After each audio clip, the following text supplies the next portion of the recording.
I was inspired to write The Book Thief because of just memories of sitting in my kitchen when I was a kid, hearing stories my parents told me. And it was like we were all glued to our seats, hearing stories of bombings and getting up out of the ground, out of the bomb shelters in Munich and in Austria. There was one day when my mother heard a noise. She was 6 years old, and she heard this noise from the main street, and she ran with the other kids, and they thought it would be cattle coming down the main street of this village where she lived, but it wasn't cattle, it was people. And there was an old man who couldn't keep up. He was staggering over the road. And it was a teenage boy who went into his house, got a piece of bread, and gave it to this man, who fell to his hands and knees, grabbed him by the feet, or grabbed him by the ankles, and cried into his feet, thanking him.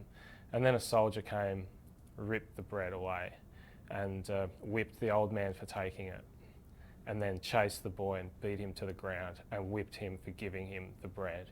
And it was that story that really inspired the book, I think, because on one hand you've got pure beauty, which is the boy giving the bread, and on the other you've got pure destruction, which is the soldier doing what he did. And you bring those two things together and you've got humans and what we're capable of. And so I heard stories like that, stories of my dad not wanting to go to Hitler Youth and people who didn't want to hang their flags in their windows. And I thought, I'm going to write about those people. I wanted to write a 100-page novella, and it just turned into a book. I got a bit carried away, and it turned into a book that was a bit longer, and a book that now just means everything to me. Well, I decided to use death as the narrator of the book purely because there's that expression that war and death are like best friends. So I thought, who better to tell this story set in Nazi Germany, because death was everywhere at that time and place. And I thought, well, what's the opposite of this all-powerful death? And I thought, vulnerable death. What if death was afraid of us? What if death was haunted by humans? And that was the big question, that was the breakthrough, because I thought, not only is it unexpected, it makes sense as well, because death is on hand to see all of the terrible things humans do to each other.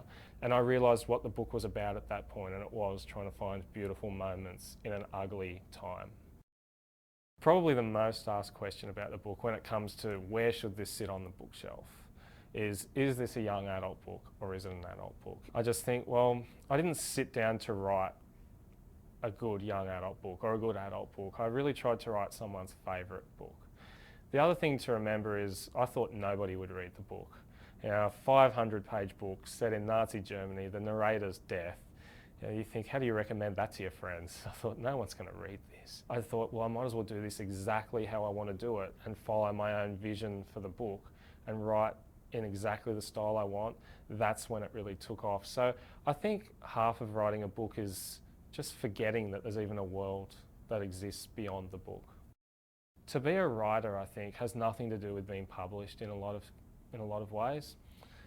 If a ray of light came out of the sky and said to me, all right, your next book will never see the light of day. It won't be published, you won't be paid a cent, nobody will ever read it. And the question is, would I still write the book? And the answer is definitely yes. And that's what makes me write my next book, knowing that that is true. For me, writing should be fun, and it should be like you can play with words. And I think that's what I like most about writing, is just playing with words and getting a sense that an author is enjoying writing and just having fun with it and playing a little as well.